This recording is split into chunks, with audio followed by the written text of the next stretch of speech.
fully Christian. So we are going to be covering about 3,000 years of history. You will see lots of names of places, names of gods, names of things. So I don't expect you to remember all of them. Don't bother. But I just wanted to convey some lessons through these things, and that is what I expect you to carry home. So let's begin.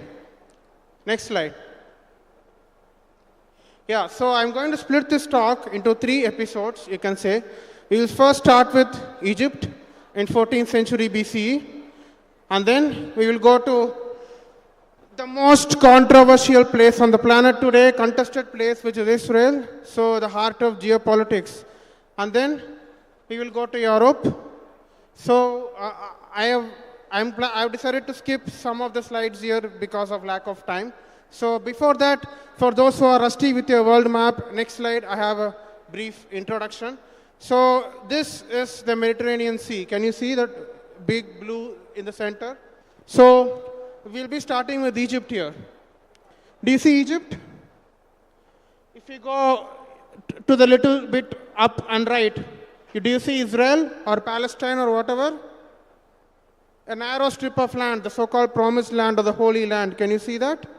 And then if you go straight little up, you see Turkey, and then Greece, and then you march through Eastern Europe, and then you come to Italy, and then you go to France, Spain, and then Morocco, Algeria, and then back, okay?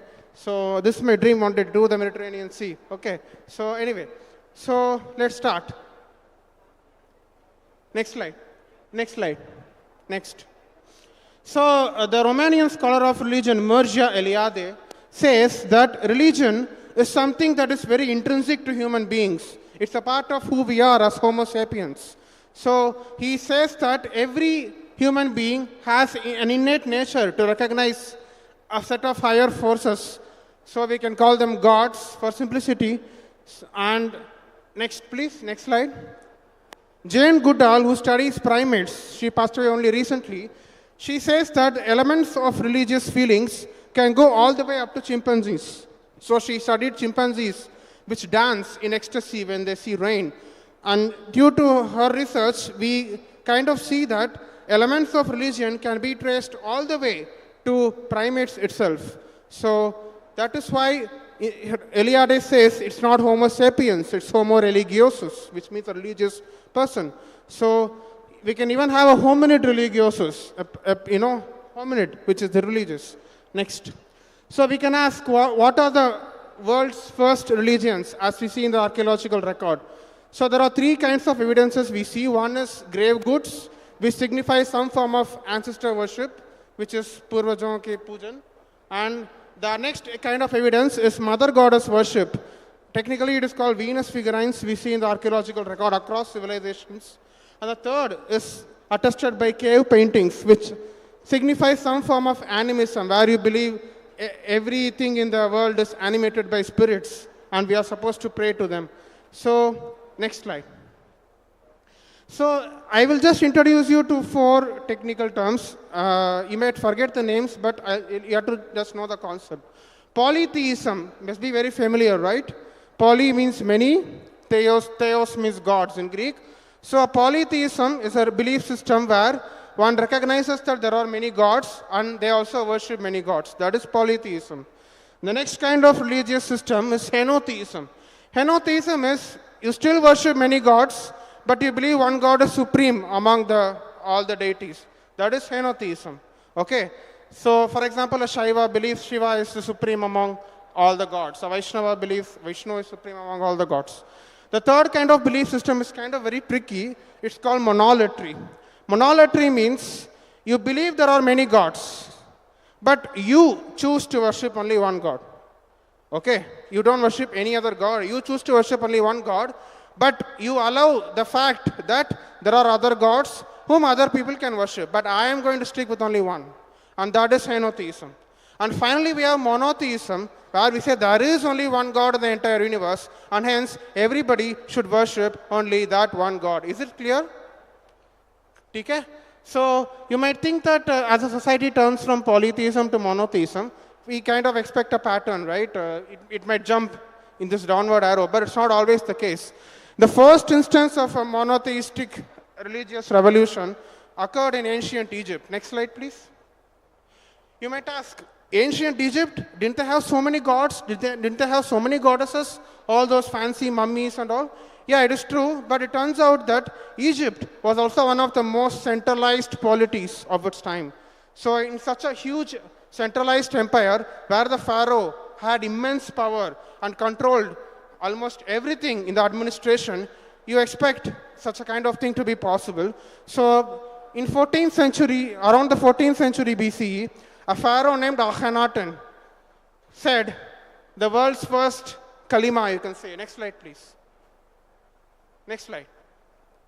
He said, there is no God except Aten.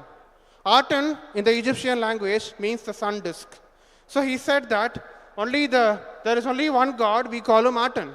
There are no other gods. And you know what he did afterwards? It might sound a very familiar pattern to you.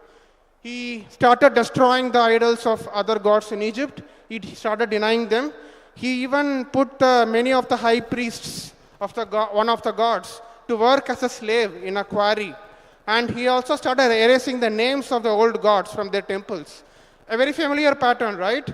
So you see that going back all the way to ancient Egypt. And you might ask a lot of questions. So what happened exactly? Next slide, please. Yeah. You know another thing he did? He shifted the capital of Egypt to a new city. He built a new city called Akhetaten. And he said, I'm going to settle there only. I'm not going to come out of the city. I'm going to devote my entire life to religious pursuit. I'm going to become a theologian. He started composing verses, and he neglected the entire affairs of the state. So that people hated him a lot because he was not only undoing everything that their traditions have inherited, but he was literally, not caring about the administrative affairs at all. Next slide, please. So the Amarna letters, which are attested from the archaeological record in the city of Akhenaten, tells us a lot about this neglect of the state. You can see soldiers writing to the pharaoh saying, hey, this guy is invading us, what are you doing? And you see no reply at all. So people kind of hated him a lot. Akhenaten died after 17 years of rule, and after dying, after he was dead, the people literally destroyed the city, entire city to the brick. And then they rebuilt all the temples that he destroyed, and they recarved all the names of the old gods that he kind of carved. And they also erased the very name Akhenaten from the record of pharaohs that they maintained. And it was like a kind of a traumatic experience. They wanted to forget that such a guy ever existed. So they kind of wanted to push back and forget him literally as a civilizational memory. They just wanted to pretend this guy didn't exist at all. So we can say the world's first monotheistic revolution was a complete failure. So next slide, please. So you can see all the destroyed bricks from the city of Akhetaten, which have been recovered. And you can see, hence, the first time monotheism was a failure. But it will soon bounce back, as we will see. Next slide, please. There is a certain amount of evidence that says that the religion of Judaism, which is also monotheistic, actually might have been influenced by Atenism. This is done by comparing some verses from the hymn to the Aten, written by Akhenaten, and the Psalm 104 in the Hebrew Bible. So this is not exactly a strong evidence, but a possibility. So next, please. So now let's go to Israel or Palestine or whatever you want to call it. But it turns out Israel and Palestine are both names that were given later. Originally, the land was known as Canaan. Do you see the name there? Canaan. Even in the Bible, you see the land being called as Canaan. Okay? So let's look at the geography of this land. To the left, you have the Mediterranean Sea, which is personified by the god Yam, the god of the sea, Yam. And to the right, you see the desert, which is personified by Mot, the god of death. How many of you know Urdu here? Mot, you might recognize death in Urdu also, right? So, because Canaanite, Hebrew, Arabic are all related languages, so you might recognize some words here. So, on the left, we have the hostile sea. On the right, we have the hostile desert. In between, that small strip of green you see, that is Canaan. And in this geography, there are no rivers much. The Dead Sea is very salty, and there are no perennial rivers. So the only hope for agriculture is the annual rains that the storm brings from the sea. So you might expect that the storm god and the god of rain will be the king of all the gods in this Canaanite pantheon, and that is exactly the case. Next slide, please. So Baal was actually the Canaanite god of storms and rain, and he was a very important and popular god in the Canaanite pantheon. His wife, or a consort, Asherah, she was the goddess, mother goddess, and she was the goddess of fertility of all kinds, fertility of animals, fertility of plants, and fertility of humans. Baal and Asherah were the most important god and goddesses in the Canaanite pantheon. If you play video games, you might recognize Baal because it's a very common character for, Satan, devilish characters you might recognize. But in the Canaanite pantheon, he was actually a very, sacred god worshipped by all the Canaanites. Next, please. A temple for Baal actually survived till now, but unfortunately, when the Islamic State or ISIS took over Syria, they just blew it up and recorded the video for the entire world to watch. So 2,500 years that temple survived, only to be blown up by ISIS. Next. We see that around 1200 BCE, the Canaanite city-states begin to get destroyed. So what we see also is a huge migrations of peoples. And one of the important classes of peoples that I want you to focus on is, can you see the sea peoples in the brown color dots? Can you see the sea peoples coming all the way from Europe to Egypt? Do you see the sea peoples? They were called in the Canaanite language as Philistines. Next slide, please. Next slide, please. Yeah, they were called Philistines. We get the word Palestine from Philistine. And you know what the word Philistine means in that language? It means an immigrant. Okay? So ironic. When Palestinians protested they are natives of the land, then the very name actually means immigrant. Okay? So why would a people who want to be called as natives of the land be named after a slur that means an immigrant? So anyway, that's such a fun fact aside. So next slide. Now, what does the Bible say about all these things? So the important episode of the Bible starts with this guy, Abraham. You're supposed to be knowing him, called Ibrahim in Arabic. So in the Bible, what we see is God, a God called Yahweh, which is the God of the Bible. That God calls Abraham and says, hey, you go to Canaan and settle there. I will give you the land of Canaan to your descendants as a permanent inheritance. So that is what the God says. And Abraham goes and settles down in Canaan. But due to some problems like famine and all, his family kind of shift to Egypt again. And as the Abraham's descendants multiply, they became to be called the Jewish people. As the Jewish people multiply, what happens is that the Pharaoh kind of puts them into slavery. And we see God sending a prophet called Moses to rescue them from Egypt. So Abraham and Moses are very important patriarchs of the Bible. And the thing is, after Moses rescues them, those people wander in the desert for 40 years, and then they come back to Canaan. But the land of Canaan was already settled by the Canaanites, right? So what should we do to them? There are already people there, and you are asking me to settle there. So what does God tell them to do? Genocide, Narasamhar. Can you go to the next slide? Yeah. So this is the world's first command for religious war in history. Deuteronomy chapter 20, you can see. Do not leave alive anything that breathes. Completely destroy them. The Hittites, Amorites, Canaanites, Perizzites, Hivites, and Jebusites.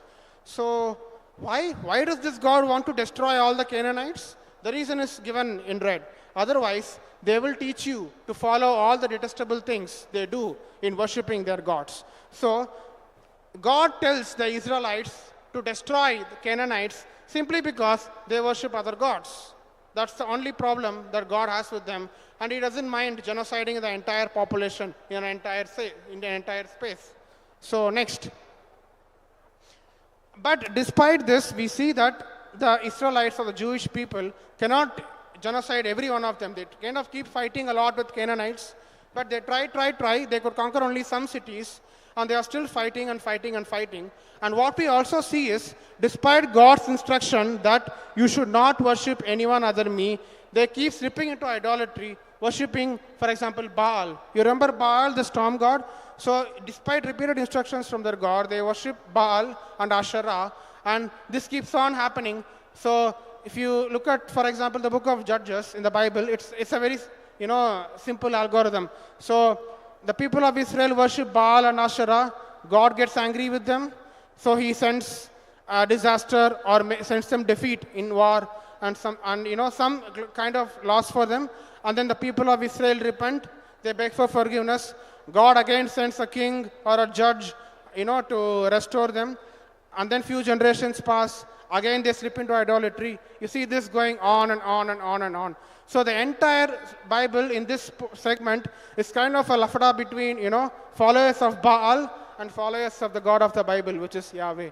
So that is what you see here, some of the famous episodes. So we see evidences even in the Bible that people of Israel have been worshipping the Canaanite gods. For example, you can see this in 2 Kings. So the king Josiah ordered to remove from the temple of the Lord all the articles made for Baal and Asherah and all the starry hosts. Starry hosts means heavens, stars, sun and the moon and all. So we see that despite the king and the prophets wanting the Jewish people to worship only one God, the Jewish people, at least at the level of the common man, they do not obey it. They repeatedly keep on slipping into idolatry. So we might ask the next question: what made these people monotheistic? These people were like us, worshipping many, many gods. Why did they suddenly say that only their Yahweh was the true God and all the other gods were false? The answer is actually a traumatic episode. Next slide. So this I cannot cover due to lack of time. Next.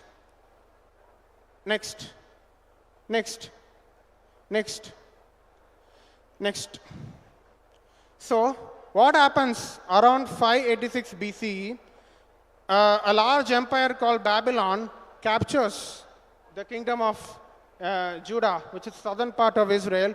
And what the Babylonian king does is he kind of exiles all the Israelites, all the Jewish people away from their land and uproots them, splits them, and sends them into his empire so that they cannot regroup together and fight back. So this is the first diaspora community in history, forcibly uprooted and forcibly settled in other lands. So when the Jews were in Babylon, they were kind of very shocked because according to the scripture, God promised to them the land of Canaan, or which later became Israel, and we have that, it was an eternal inheritance. Then you might ask, why did God do this to us? He promised us the entire land, and now he has given up on us. So why did this happen? So the Jewish people kind of coped by believing that God actually exiled them on purpose. Why? Because we were sinning by worshipping other gods. So the Jewish people gradually thought that if we worship only their national God Yahweh, then he will forgive us and deliver us from exile. So they gradually began to think that the exile was not God's fault, but their fault. The fault was idolatry. And so they began to worship only Yahweh. And gradually the prophets began to convince them that there are no other gods. There is only one God, which is a God you worship, Yahweh. And they said that only Yahweh exists. So if you go to the prophetic books of the Bible, like Isaiah or Jeremiah, you'll see these things. So you can see, for example, whatever Periyar says about our religion, same thing you can see the prophets saying about the other idolatry. Okay, they worship dead idols. This is just a piece of stone. This is just a piece of metal. Just a piece of wood. Why are you worshiping this? All the polemic that you see goes back all the way to the prophetic books of the Bible. So we see that the second experience or conversion to monotheism in Judaism was a gradual process. Initially, they worshipped many gods. Then they came to believe that Yahweh was supreme God. And then they began to believe that there were no other gods. So we see a gradual shift that we saw in the previous slide. So this is the second episode of monotheism. Next slide, please. So the third part, or the most important part that I would like to come to, is Christianity. So let's fast forward to the same place, Israel. But now it is the first century CE, or, after Christ. So what was happening at this time? So who was this guy named Jesus? So at that time, Israel was under Roman rule. Romans were a large empire, and they were ruling Israel. Situation is clear, and the Jewish people hated the Romans because they were collecting a lot of taxes and all the usual stuff. And so the Jews wanted independence badly when Romans were ruling them. That was the situation. They were fighting for Swarajya. Okay. So some Jewish people fought violently against the Romans, but some other Jewish sects, they kind of wanted to do a psychological warfare against the Roman Empire. So what they did was they claimed that I'm not able to defeat you because I'm weak now, I know that. I'm a Jew, I'm weak, I can't defeat you. But soon, God himself will send a descendant of King David, a famous king in Judaism. So they said God himself will send a descendant of King David, which they call Messiah. So they claimed that God himself will send a Messiah who would defeat the Romans and establish independence and God's kingdom in Israel. So this situation is clear to you? So Jewish people think that their Messiah was supposed to be fighting against the Romans and liberate them from the cruel Roman Empire. That was the expectation of the Messiah. But we all know what happened to Jesus, right? Did he defeat the Roman Empire? Did he defeat the Roman Empire? No. It was the exact opposite. He was crucified by the Roman authorities. Once they came to know that, he claimed he was the Messiah. So what we see is that the entire plan of the disciples of Jesus came to waste. So Jesus is dead, right? So the entire movement must stop, right? So if it stopped, then we would not have so much chaos in the world today. So what exactly happened to the Jesus movement after he died? That is the most important step in understanding how and why Christianity evolved the way it is. So after the death of Jesus, his followers began to think hard, why did this happen? What went wrong? So in Jewish religion, as in many other religions, God accepted animal sacrifice in exchange for the forgiveness of sins. So I have committed some sins, I sacrifice a goat, God forgives me. That was standard, atonement in Judaism. Even today, Jews sacrifice animals as an atonement of sins. Okay, so that theology was very strong in Judaism. So Jesus died. So the apostles came to believe that the death of Jesus was not something accidental, was not a change of plan. It was actually the part of the original plan. They believed that the death of Jesus was actually a human sacrifice. Okay, so next slide, please. Next slide. So, no, previous slide, sorry, previous slide. Previous slide, please. Excuse me? Previous slide. Hello. Next to this.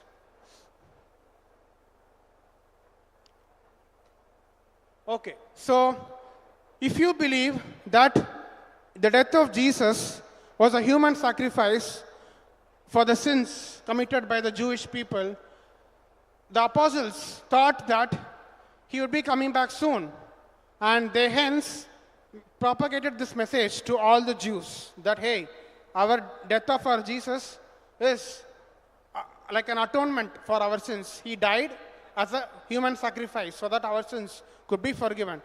But the Jews did not accept this at all. They said, okay, what nonsense is this? How can the Messiah be crucified? Are you mad? He literally died by hanging on a piece of wood. What more horrible death than that, right? So they did not accept, most of the Jews just, did not accept the Jesus movement. So what gradually happened was that in the Jewish community, Christianity was seen as a heresy. It was seen as a heretical sect. So the Jews did not like Christianity. At this time comes a very, very important member of the Christian movement, Paul. Paul had the perfect, epiphany to transform Christianity from a Jewish sect into a world religion. So what exactly Paul said and did it's very, very important to understand Christianity. So, the first thing that Paul said is, Jesus did not die just for forgiving the sins of the Jewish people. He died for the forgiveness of sins of all humans in the entire world. That was the first revelation that he claimed to have had. You know, Jesus' death was not just for the sins of Israel, it was atonement for the sins of all the humans. So all the humans, through faith in Jesus, can become right with God and have their sins forgiven.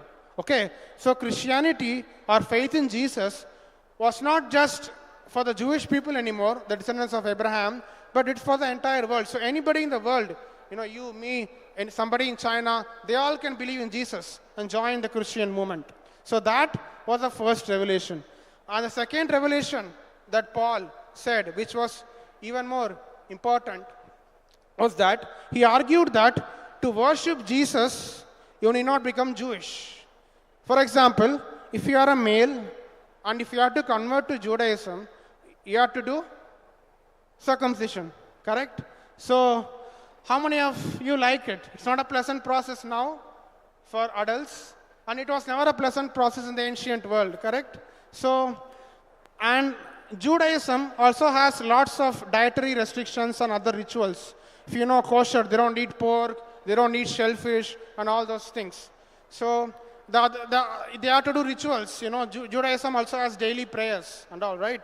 And you have all these animal sacrifices and all these extensive rituals. What Paul argued that was, you know, non-Jews who convert to faith in Jesus need not do any of the Jewish rituals or need not follow the Jewish law that was there in the Bible.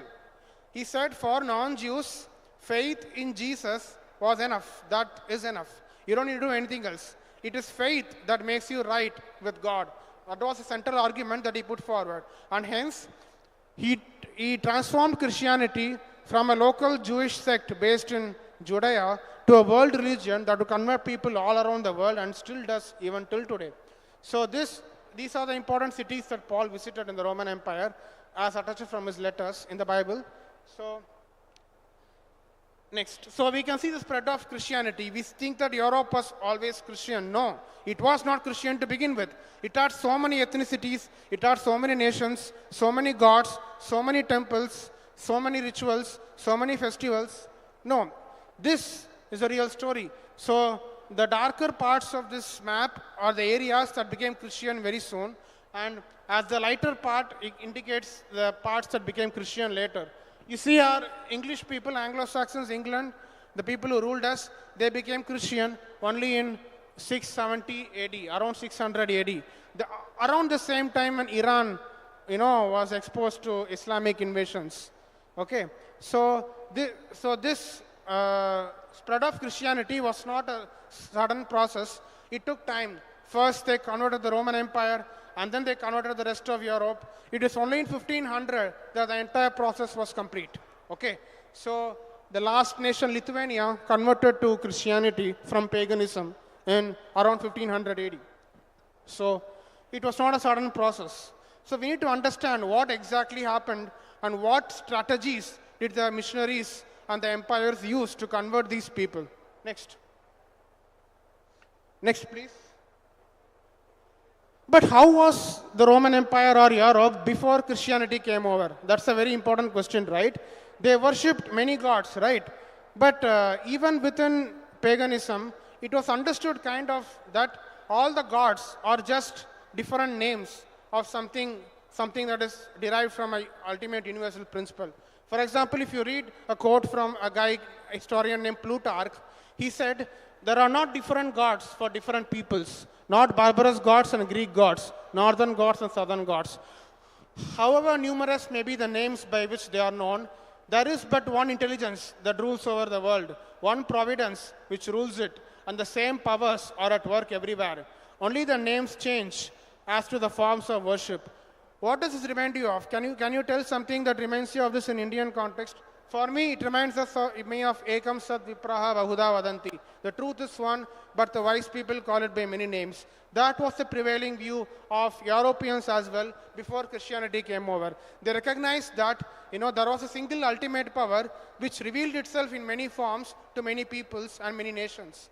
So this was the healthy view of European paganism before Christianity came over. After Christians came over, they did not want to get into the business of tolerance and syncretism and live and let live. So next slide, please. Next slide. So there is another technical term which might be very important for you. It's called syncretism. Syncretism is basically simple. I am worshipping, let's say, Indra. You are worshipping, let's say, Zeus. He is worshipping Baal. So when I come to know you and him, I kind of intuitively see that these gods perform the same functions. So I said, okay, what I call as Indra is Zeus for you, and what you call as Zeus is Baal for him. That was the kind of prevailing view. That is called syncretism. Syncretism means when you encounter a new religion, you don't deny it. You kind of identify that religion with your religion and hence accept that as a valid path as well. There are many examples of syncretism that you can see in history. I'll just give one example and skip over the rest. When the Persian king Cyrus conquered the Babylonian Empire, the first thing that he did was he went to the temple of Marduk, the god of the city of Babylon. He prayed, and he prayed in his temple to him, to bless him. So you see, even when you defeat the enemy's king, you don't destroy the temple of the religion of the enemy king. Instead, you pay respects to him, even though the king that you defeated, is also worshipped that god. So this was what we see in the pagan world at large. Next. I just give other examples which you can refer it in my articles. Next. Yeah. So an Egyptian goddess called Isis, not the Islamic State Isis, but an Egyptian goddess Isis, became very popular that she was worshipped even in London, which is up there, foggy island in the middle of the Arctic. So this Isis became very popular in London, in Italy, all over the Roman Empire. So we see a goddess from Egypt becoming popular all over the Roman Empire. That is what syncretism is. Next, please. Next. Next. Next. Yeah. And around the time of Christianity, a philosopher called Plotinus proposed a philosophy that said that all the religions, all the gods ultimately come from something very, very, very fundamental and ultimate called the One or the Absolute. He said that Absolute One first gave rise to, nous, the divine mind. That gave rise to the world soul. And then that world soul gave rise to the sense world. And Plotinus claimed that by meditation, by contemplation, by meditation, we should be able to go up from this sense world, up to the world soul first, and then to the nous, divine mind first, and then ultimately all the way back to the One. So what he said was meditation was the key to become unified with the ultimate principle of the universe, which is the One. Does this again remind you of something? I hope. So, next. If you want to know more about this, I recommend this book highly, Theurgy.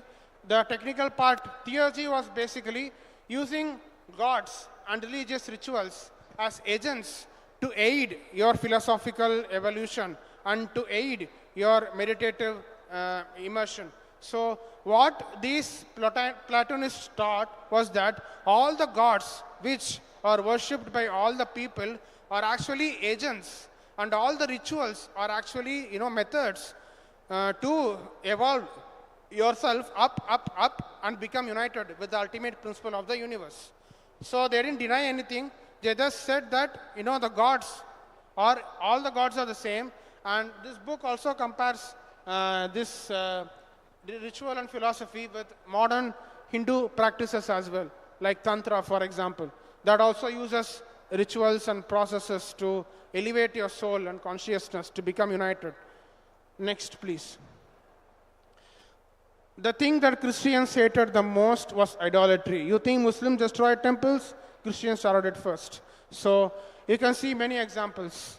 All the so-called saints in Christianity basically did this. as a part of their resume. If you see any saint's biography, one compulsory thing in any saint's biography is iconoclasm, destruction of pagan idols. They kept on destroying shrines, sacred trees, sacred rivers.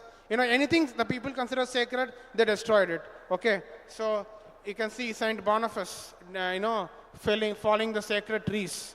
And you can here see again idol destruction.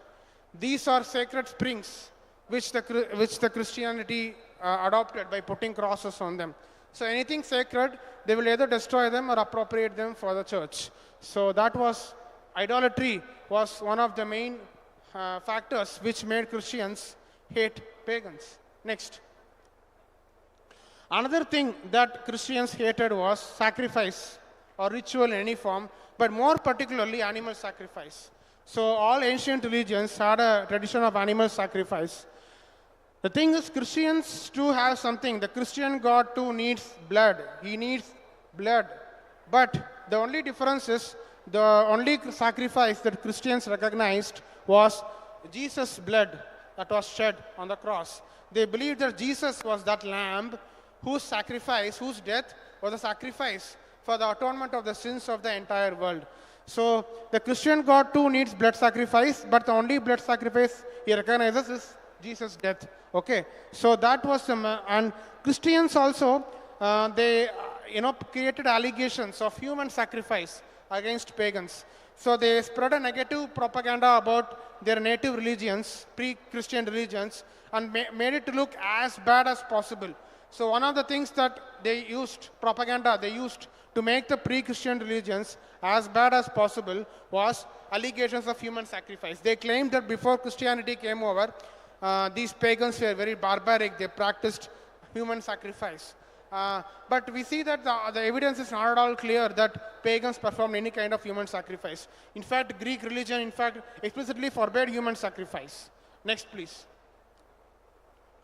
Things will turn about when in about 312 CE, the Roman Emperor Constantine converted to Christianity. And the very first thing that he did after he became a Christian was, he said, all religions are equally tolerated. That is the first thing he said. Next slide, please. So here we see, if you have lost so far till now, at least see from here. So here we see the year and the degree that was passed. So first we see Christianity being legal. And then we see Christianity becoming slowly privileged. For example, Christian clergies are exempt from taxes. And then we see only Christian religious maintenance sponsored by the government. And then we see slowly pagan temples and rituals were banned. First we see sacrifices being banned, and then we see temples being closed, and then we see even private worship of the old gods become illegal. And then we have in 399 CE, pagan temples were closed in rural areas as well. And then we see in 423 CE that anyone caught worshipping the old gods was to be exiled. And in 435 CE, finally, the official order was given to convert all the temples in the empire to churches. So we see how many years it took from the starting to end. How many? In around a little more than 100 years, we see the complete reversal of the religious fate of the Roman Empire. So you can destroy a religion within few centuries, not at all a big deal. Considering seeing all this, you should be surprised. It's a miracle we literally survived, which means we fought back. Yes, we lost some part of our geography. Yes, we lost some battles. But the very fact that we survive as a people, still in touch with our ancestral faith, must tell us that we won. We are not defeated people. We are victorious people. That is why they still hate us. Next. Yeah, so I will end this talk with some strategies that the church used to convert people. So if you are not paying attention so far, just pay attention to these last 8 slides. So how did the church convert the peoples of Europe into Christianity? They followed mainly 8 strategies. Okay. So the first of them was marrying a Christian wife to a pagan king. So what the church used to do was, if there is a pagan kingdom in a pagan king, they will send a Christian queen to marry to the pagan king. And the church will use the Christian wife to convert her husband. Okay. So the church will keep on writing letters. Hey, ho gaya, conversion ho gaya, tumhare pati ko conversion ho gaya. So like that, they will keep on asking. And then they will also give techniques to convert. For example, if the king is fighting a battle on the next day, the wife will say, okay, pray to Jesus. He'll provide victory. And then if he becomes victorious, she will say, okay, stop worshipping the other gods because Jesus gave you victory. And gradually she will convince her husband to let go of the old practices. So this was one strategy that the church adopted. It worked in many kingdoms. Okay, it worked very good in England. England converted to Christianity using this method in many of its constituent kingdoms. So, yeah, this is the first strategy. Okay, so using, trapping or honey trapping kings, you can say. Okay, next strategy, hatred of the priestly class. So what the church did was create an enmity between the priestly class of the religious people and the others by cooking up stories about them. So this worked very well in Ireland. In Ireland, the pagans in Ireland, they were following a religion where the priestly class carried the knowledge systems from generation to generation via oral transmission. So they literally carried out and remembered everything from medicine, from religion, from prayers, and from even healing and spells. Everything they transmitted through the hereditary chain of oral system. What the Christians did was they convinced the non-priestly class of the Irish people that the priests were bad. And you see a painting here, you see a British family which is converted in Ireland, sheltering a missionary, and the priest out there called the Druid, he's out there. You see how is he depicted? He's depicted as cruel and barbaric and persecuting everybody. So that was one thing that they did. Here you see Saint Patrick, the patron saint of Ireland. He destroys snakes, supposedly, according to the Irish Christian church. So actually the snakes are a sacred symbol of Irish paganism. So Saint Patrick destroying snakes is a symbol of Saint Patrick destroying Irish religion. So the Irish people, whenever they celebrate Saint Patrick's Day every year, they are actually celebrating a person who destroyed their native religion. Sounds surprising or not so surprising? Given that we see people celebrating people like Aurangzeb in India, this should not be surprising to you. Next. The third strategy that the church did to convert was building monasteries. Monasteries were not like ashramas where monks meditated peacefully. No, it was actually an epic center to convert the surrounding village. Monks not only meditated, they also went out, preached, and then urged and even destroyed shrines themselves by collaborating with bishops. Monks were epic centers through which the Christian church pulled in wealth and circulated it so that they could convert gradually the rural population to Christianity. So Christian monks are like Sufi saints in Islam. They were not just meditated, they not just sang ecstatic songs, they also went around and themselves converted people by confronting them and their religion. Next. The fourth strategy is destroying monks and bishops themselves, destroying rural pagan shrines. We already saw this. So if they could destroy the shrine, they could destroy it. If they could repurpose them into a church, they could repurpose it as well. In this context, I would like to read out a letter that the Pope wrote to a saint named Augustine. Next slide, please. Yeah, the fifth strategy that the church used to convert pagans was assimilating the rituals. Okay, let me tell you this. Do you see the map here, Google Maps? So the pagans in Spain, this is actually Spain, the pagans in Spain went a pilgrimage every year from the place on the right called Santiago to the place on the left that is called Finisterre. So they did it as a part of their religious rituals. After Spain became Christian, Christians in Spain began to do exactly the same thing, except they believed now that the remains of Saint John, the apostle of Jesus, was buried in that same place. So the church convinced them that the apostle of Saint John was buried there, and hence Christians in Spain took exactly the same pilgrimage, and the only thing is they now changed the entire purpose of the pilgrimage. And the next one, in Irish religion, there was a pagan goddess named Brigid, whom they worshipped. Every year, they also had a festival dedicated to Brigid. What the church did simply was, replaced Brigid by a Christian woman of the same name, called her a saint, and then they converted the worship of the goddess Brigid to the veneration of Saint Brigid, and they converted the festival for the goddess Brigid to the festival for the Christian Saint Brigid. So they just appropriated all the pagan gods by identifying them with saints and making them forget the original pagan association, and firmly rooted all those rituals into the church. This was the fifth strategy. Next. This can be seen by the letter from Pope Gregory to Saint Augustine. So do you see the highlighted parts here? So let me just read out this letter to you. The temples should not be destroyed, but the idols that are in them should be destroyed. Let holy water be sprinkled in the temples. Let altars be erected, and the relics of Christian saints be placed. For if those temples are well built, it is requisite that they be converted from the worship of the devils to the service of the true God, that the nation, seeing that their temples are not destroyed, may the more familiarly resort to the places to which they are accustomed.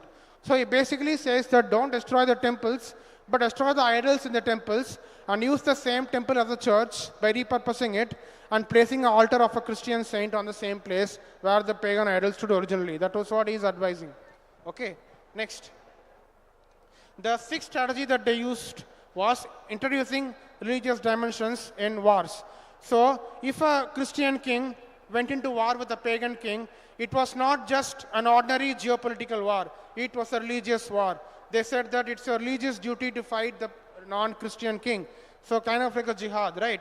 So the thing they did was, if the so let's say I'm the Christian king, okay, and you are the pagan king. Now I either win or lose, right? If I win, the church will use me to convert everybody. They will say, okay, God made me victorious, so that God is the more powerful one. So if I win, my victory will be used for conversion. But if I lose and die, I'll become a martyr and a saint, and my saintly status now will become propaganda for miracles and also be used for the same conversion. So whether I live or die, whether I win or die, it will be used for their conversion purposes. So it's like, heads I win and tails you lose. It's like that.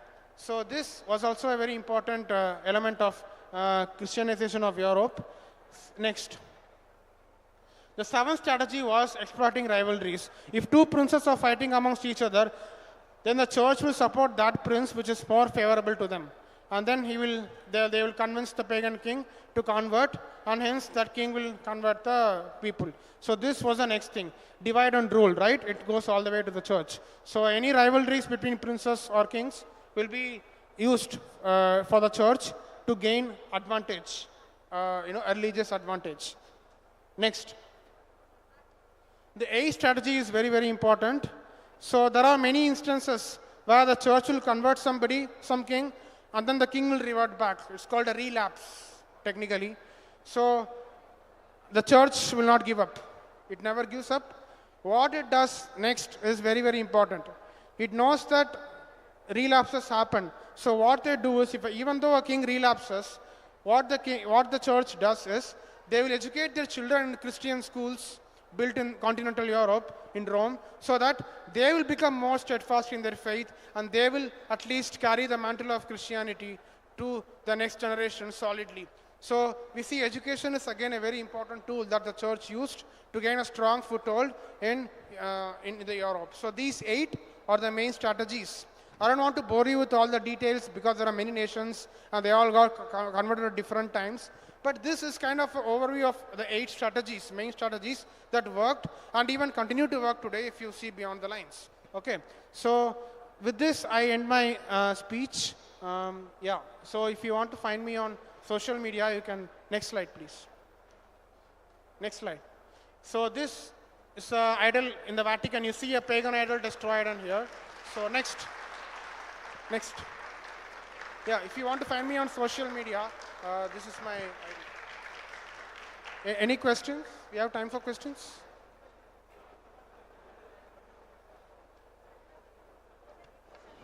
अगर कोई प्रश्न है तो आप प्रश्न पूछ सकते हैं जी mic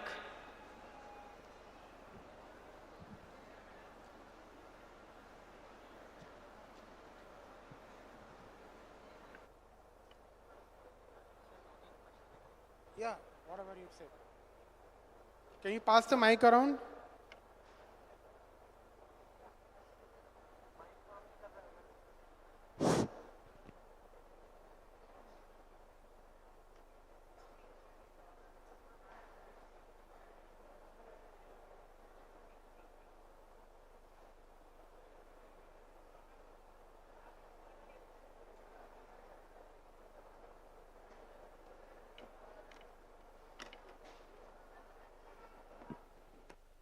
Yeah.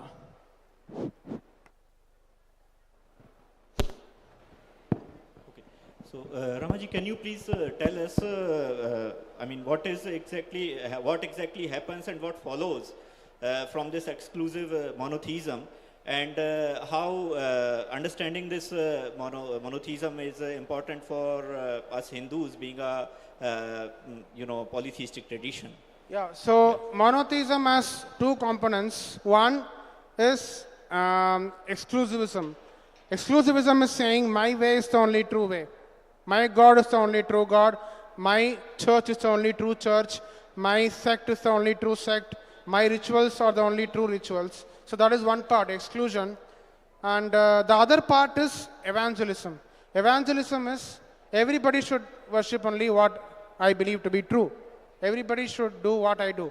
So these two, exclusivism and evangelism, are not harmful when they are separate. For example, Jews are exclusive. They worship only one God. They don't worship idols. But Jews don't evangelize. They don't think that they should spread their religion to all the other peoples in the world. So that is not harmless. Buddhism is evangelical, but not exclusive. You don't see Buddhists going about, destroying idols and saying that all the gods of all the nations are demons. But when these two combine, we see this combination is very deadly. I also I believe my way is the only true way, and everybody should convert to that true way. So that is common to many ideologies, not just Abrahamic religions like Christianity and Islam, but also modern ideologies like communism, for instance, that says, or Western imperialism, that says, mine is the only true way. They might justify the truth by saying it is scientific or it is revealed scripture. The reason changes, but the exclusivity remains the same. And this mentality is very difficult to capture because it is unparalleled in any other ancient religions that followed a polytheistic way of worship. Does this answer your question? Okay. Yeah. Next. ये अंतिम प्रश्न है, समय का अभाव है तो Sir, I am Vaibhav from Khandwa, Madhya Pradesh, and I have my question in the context of Sir India, like many reformers and philosophers in India, like Raja Ram Mohan Roy or Dayanand Saraswati, tried to promote monistic ideas in India. So yet Indian society largely remains polytheistic. So What's your question? Sir, my question is that many reformers and philosophers tries to promote monotheism in India, Okay. but still why they can't able to promote monotheism in India, and Indian society is largely polytheistic. I don't understand. Can you repeat it? Can you repeat it? I can't follow exactly. Okay. What do you mean they can't propagate monotheism? You see missionaries all over the place, right?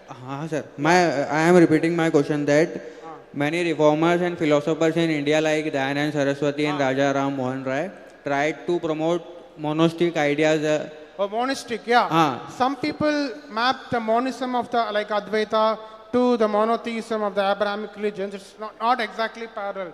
Okay, it's not. Vivek Ramaswamy also says the same thing, right? He says Hindus worship only one God.